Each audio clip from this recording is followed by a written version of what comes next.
स्वागत है दोस्तों हमारे चैनल में जिसका नाम है फाइनली कोड। आज मैं आप लोगों के सामने एक ऐसा पर्सन के बारे में बताने जा रहा हूँ। कुछ लोग इसे रॉबिन हुड बोलते हैं और कुछ लोग इसके बारे में बोलते हैं कि ये कोई रॉबिन हुड नहीं था, ये अपना ही जेब गरम करता था। तो अभी इसराइल और पैलेस्टाइन का कन्फ्लिक्ट चल रहा है, तो इसी कन्फ्लिक्ट में एक पर्सन का बारे में मैं आप लोग बताना चाहता हूँ जिसने बताया जाता है 28 करोड़ डॉलर के करीब पैलेस्टीनियन लोगों को डोनेट कर दिया था अमेरिकन और इसराइली बैंकों से लूटकर। तो आज हम एक हैकर के बारे में जानेंगे जिसका नाम था हमजा बिन डेलॉर्स। हमजा बिन डेलॉर्स एक अल्जीरियन हैकर था। ये कौन था, इसके बारे में एक अफवाह था कि ये हंसते हंसते फांसी का फंदा अपना गला में ले लेता है और लोगों को बता के जाता है कि मैं आज दुनिया से जा रहा हूँ। क्या सच में वो फांसी का तख्ता पे चढ़ा था? तो क्या रियलिटी है आज हम लोग जानते हैं। ये कौन था हमजा बिन डेलॉर्स, इसके बारे में हम लोग जानते हैं। और ये कैसा हैकर था, इसने अमेरिका का नाक में और यूरोपियन लोगों के नाक में किस तरीका से दम करके रखा था कि अमेरिका में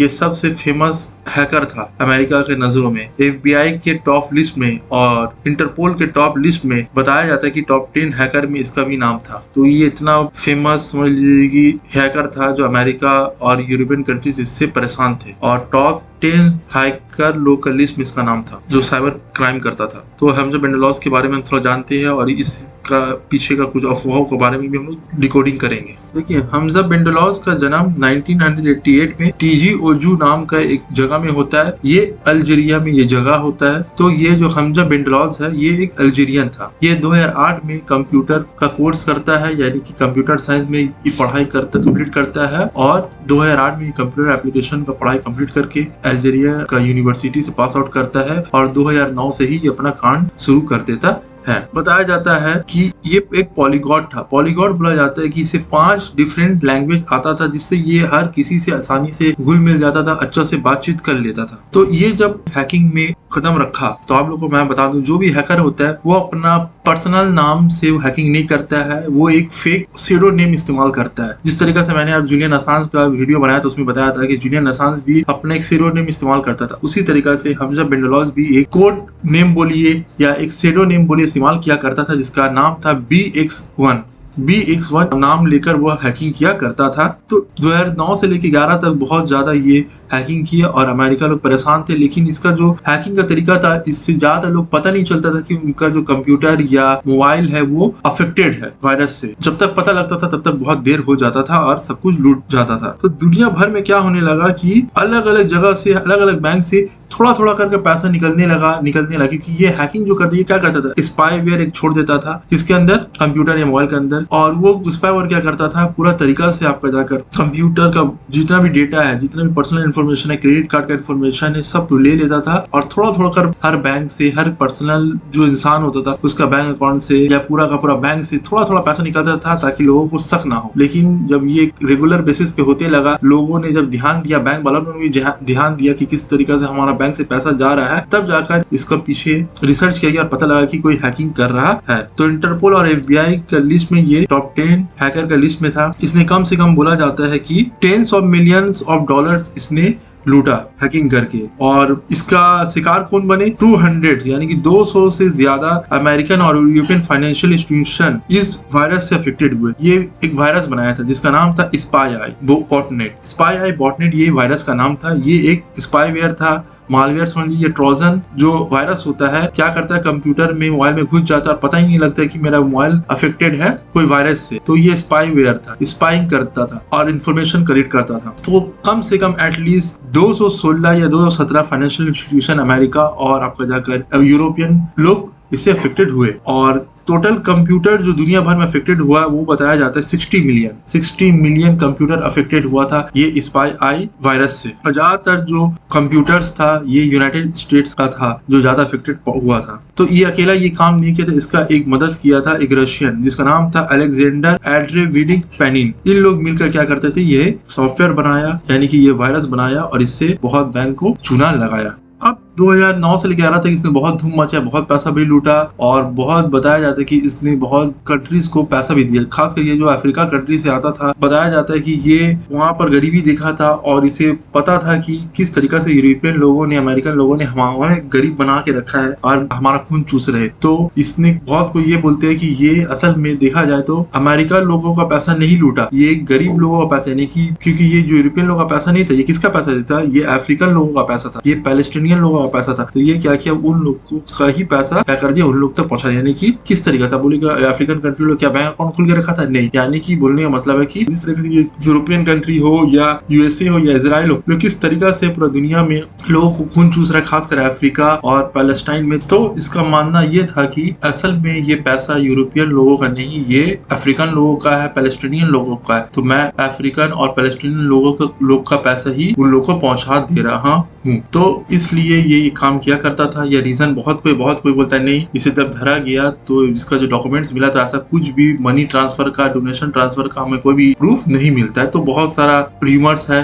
अब कितना सच्चाई है, इतना भी समझ लिए, कोई भी जो बड़ा हैकर होता है वो कभी भी ऐसा नहीं कि जो भी डोनेशन करेगा वो बता के करेगा कि मैं कहाँ कर रहा हूँ। उसका जो मकसद होता है वो कर देता है, और क्योंकि वो लोग नहीं चाहता कि मेरा डोनेशन का बारे में पता चले। हो सकता है कि अगर पता चल जाता है तो क्या होगा कि जिस ऑर्गेनाइजेशन को इसी पैसा दिया जाता है, हो सकता है वो ऑर्गेनाइजेशन के ऊपर भी रोकथाम लगा दिया जाए। और क्या होता है कि अगर मान ली कोई ऑर्गेनाइजेशन को पैसा दिया तो बोले है कि आपको इलीगल तरीका से पैसा दिया गया, क्रिमिनल ने आपको मदद किया, फंडिंग किया, तो उस ऑर्गेनाइजेशन को बैन भी लगा दिया जा सकता है और उसका प्रॉपर्टी को, एसेट को सीज भी कर लिया जा सकता है, क्योंकि ये अमेरिकन लोग, यूरोपियन लोग असल में चोर है। तो इसलिए भी ये क्या किया, जो भी डोनेशन किया उसके बारे में किसी को कान खबर नहीं हुआ। लेकिन इसको बदनाम करने वाले लोग ये बोलते हैं कि ये तो अय्यासी वाला जिंदगी जी रहा था, इसने कोई भी डोनेशन नहीं किया। तो जो भी हो, अब आता है अरेस्ट का बारी। 7 जनवरी 2013 को थाई पुलिस इसे धर लेते हैं। ये मलेशिया में रह रहा था, ये बैंकॉक से होते हुए इजिप्ट जा रहा था। तो बैंकॉक के पुलिस लोग ने इसे धरा। ये अपना फैमिली के साथ जा रहा था, इसका साथ उसका बेटी और बीवी थी। जब इसे थाई पुलिस ने धरा तो ये कोई भी रजिस्ट नहीं किया, कोई भी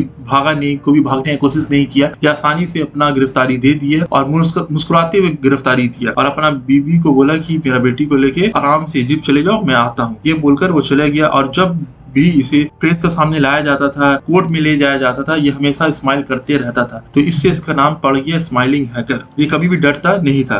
तो इससे ये भी पता चलता, देखिए इसे अपना काम में कोई भी होता है ना, तो शर्मिंदगी नहीं था कि नहीं मैंने जो किया कोई गलत नहीं किया, मैंने सही किया। तो अब यहीं से क्या होता है, पकड़ा जाता है, चले जाता है। फिर असल में तो ये मुजरिम कहाँ का था, यूनाइटेड स्टेट्स का मुजरिम था। तो मई 2013 में यूनाइटेड स्टेट को थाई पुलिस क्या करता है, एक्स्ट्राडिट कर इसे भेज देता है और अटलांटा में इसका ऊपर केस चलता है और 25 जून 2015 को इसे गिल्टी करार दे दिया जाता है। यानी कि इसे गिल्ट माना जाता है कि इसने गिल्टी है, ये गिल्टी है, और इसे 30 साल का सजा दिया जाता है। $14 मिलियन इसके ऊपर फाइन मारा जाता है। और इसका एक दोस्त था जिसका नाम था, मैंने पहले ही बता दिया, अलेक्जेंडर एंड्रविक पेनिन, जो मदद किया था ये स्पाईवेयर बनाने में। वो भी जुलाई 1, 2013 को अटलांटा का हार्ट्सफील्ड जैक्सन इंटरनेशनल एयरपोर्ट में धराया जाता है और उसे भी जनवरी 2014 को गिल्टी करार दिया जाता है अटलांटा फेडरल कोर्ट के द्वारा। अब यहाँ एक इंटरेस्टिंग बात आता है, इतना दिन तक तो जब ये पकड़ाया धराया तो बहुत कोई लोग इसके बारे में जानते नहीं थे, ये कौन है नहीं है। सोशल मीडिया में कुछ सांस ढिकार नहीं था, कुछ आदमी इसके बारे में कोई चिन्ह भी नहीं था, कौन है ये नहीं, किसी को कुछ पता नहीं था। एक ट्यूनिशियन वेबसाइट में एक पिटीशन शुरू हो जाता है। तो एक ट्विटर हैंडल से एक पिटीशन शुरू होता है, हैशटैग शुरू हो जाता है। इसका नाम था, एक ट्विटर हैंडल यूजर था, इसका नाम था हसन JBR करके। वो अपना ट्वीट में लिखता है, Algerian hero 1/10 most dangerous hacker hack 217 bank, send $28 crore to Palestine, his sentence date, his message garnered more than 4500 retweets। तो बताने मतलब ये जो हसन जो था, यूजर जो था, इसने क्या किया, एक ट्वीट चलाया कि ये अल्जेरियन हीरो एक टॉप 10 मोस्ट वांटेड हैकर, जिसने टोटल 217 बैंक को हैक किया और $28 करोड़ पैलेस्टीनियन लोगों को दिया। अब उसे मौत का सजा सुना दिया गया है अमेरिकन कोर्ट के द्वारा। अब ये सुनना था, ये ट्वीट होना था कि लोग अब एक्टिव हो गए और 4900 रीट्वीट और ये ट्वीट को रीट्वीट किया गया। अब जब कोई भी चीज को इतना बार रीट्वीट किया जाएगा, और ये कब का बात है, 2015 का बात है, तो उस टाइम ट्विटर में 4500 रीट्वीट होना बहुत बड़ा बात है। आज भी बड़ा बात है, तो उस टाइम तो और भी बड़ा बात था। तो इतना प्रेशर हुआ कि अल्जेरियन अथॉरिटी लोग को एक्शन लेना पड़ा। जो अल्जेरियन अथॉरिटी है वो लोग अमेरिका को फोन घुमा दिया और उस टाइम में अमेरिका प्रेसिडेंट था बैरक ओबामा, उसको फोन घुमा दिया और बोले ये क्या कर रहे हैं आप, हमारा एक नागरिक को फांसी का सजा दे रहे हैं, उसने तो कोई ऐसा काम नहीं किया, कोई टेररिस्ट एक्ट या तो कोई ऐसा काम नहीं किया जिससे लोगों का जान गया हो या आपका सिक्योरिटी को थ्रेट हुआ हो, वो एक साइबर क्रिमिनल है, एक हैकर है, उसके लिए आप उसे कैपिटल पनिशमेंट दीजिएगा। जब प्रेशराइज पड़ा तो यूएस अथॉरिटी बोला कि हम लोग ऐसा कुछ भी नहीं कर रहे, उसे 30 साल का सजा हुआ है। तो ये सफाई देने के लिए जो एम्बेसडर होती है, यूएस का एम्बेसडर होती है जुआन पोलाचिक, वो ट्वीट करके बताती है कि कंप्यूटर क्राइम जो वो कैपिटल पनिशमेंट नहीं है, उसे कोई भी डेथ पेनल्टी नहीं दिया गया है। तो जाके फिर बात थमता है और ये कहानी रुकता है, नहीं तो ये कहानी समझ लीजिए बहुत दूर तक फैल गया था और इसे आज भी बहुत लोग हीरो की तरह देखते हैं। आज भी कभी न कभी ट्वीट शॉर्ट्स इससे रिलेटेड आ जाएगा। और ये पोस्ट में एक फोटो भी पोस्ट किया गया था, फोटो में एक आदमी था जिसका पर फंदा लगा हुआ, फोटो में देख सकते हैं, और बताया कि ये कौन है, यही वो इंसान है, किसका नाम था, ये हमजा है। तो लोग और भी भावुक हो गए, बोले नहीं उसे फांसी रोकना है, जबकि बाद में पता चला ये वो हमजा नहीं था, ये ईरान का एक आदमी था जिसका नाम था माजिद। इसने एक जज को मारा था ईरान में, जिसके लिए इसे हैंग किया गया पब्लिकली। तो असल में ये हमजा नहीं था, ये कोई ईरान का आदमी था जिसका नाम था माजिद, उसे पब्लिकली हैंग किया गया था ईरान अथॉरिटी द्वारा। तो ये तो कुछ अफवाह था, असल में से कोई फांसी नहीं हुआ, इसे 30 साल का सजा हुआ, बाद में वो सजा घटाकर 15 साल कर दिया गया। और भी इसका वकील अभी भी केस फाइल कर रहे हैं और बोल रहे कि नहीं इसे सजा और कम करना चाहिए। तो अभी ये फिलहाल जेल में है और 2009 से लेकर 2012 तक ये बहुत धूम मचाया और 2009 से लेकर 2011 तक तो पीक था। इसने बहुत ज्यादा स्पाईवेयरिंग किया और आज भी बोला जाता है कि अमेरिकन अथॉरिटी तो ये बोलता है हम लोग ने ये स्पाई आई नाम का जो वायरस है उसे खत्म कर दिया है, लेकिन आज भी आप डार्क वेब में जाइएगा तो $8,500 में ये आपको मिल जाएगा। तो अमेरिकन लोगों ने एक रिपोर्ट पब्लिश किया था, United states department of justice ने एक रिपोर्ट पब्लिश किया था और एस्टिमेट किया था कि स्पाई आई वायरस ने कितना पैसा चोरी किया है। बताया जाता है $1 बिलियन कम से कम चूना लगाया है ये स्पाई आई ने, मतलब इतना लूटा है अमेरिकन बैंकों से और यूरोपियन बैंकों से। तो दोस्तों आज का वीडियो कैसा लगा नीचे कमेंट सेक्शन में बता सकते हैं, और भी आपको कोई पर्सन के बारे में जानना है नीचे कमेंट सेक्शन में बता सकते हैं, मैं उसके बारे में वीडियो लेकर आऊंगा। Thanks for watching friends.